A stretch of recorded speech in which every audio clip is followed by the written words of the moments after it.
Hello guys বন্ধুরা, welcome to আমাদের রাজশাহীর আম।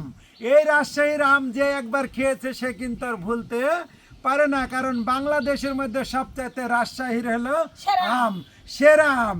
এই রাজশাহীর আম অত্যন্ত সুস্বাদু, তাই বলেছে টাঙ্গাইলের চমচম ভালো, বগুড়ার দই ভালো, রাজশাহীর আম ভালো, তারপর হলো ফরিদপুরের গুড় ভালো, বুঝছেন?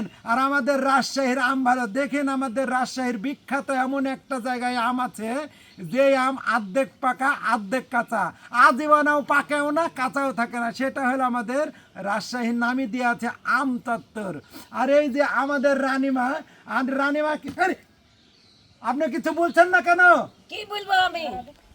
ধরেন আম ধরেন, দেন এদিক সরে এসে বলেন যে রাজশাহীর আম খাওয়া সকলে আমি দাওয়াত দিলাম আমাদের নাতি নাতনিরে। রাজশাহীর আম খাওয়া আমি সবাক দাঁত দিন লাতি লাতনি রে। আরে চলে এসেন। সীমা আপা, সীমা আপা চিড়ি খাই কি দাওয়াত দিলাম এসব। আম লিবু ক্যারি বুবুরায়াম লিবু কে তেলবি আমার পাকা পাকায়াম ষোলো বয়সী হয়েছি রূপসী। আমাদের রাজশাহীর আম সেই বিখ্যাত আম। এই আমের মতন স্বাদের আম বাংলাদেশে কোথাও নাই, এইটা আমাদের একটা গৌরব। কি বলছেন মা? চলেন কটা ভেঙ্গি নিয়ে আসেন দিদি। আচ্ছা ভাঙতে যাবো, এগুলি রাখেন, তারপর আবার ভাঙতে যাবো।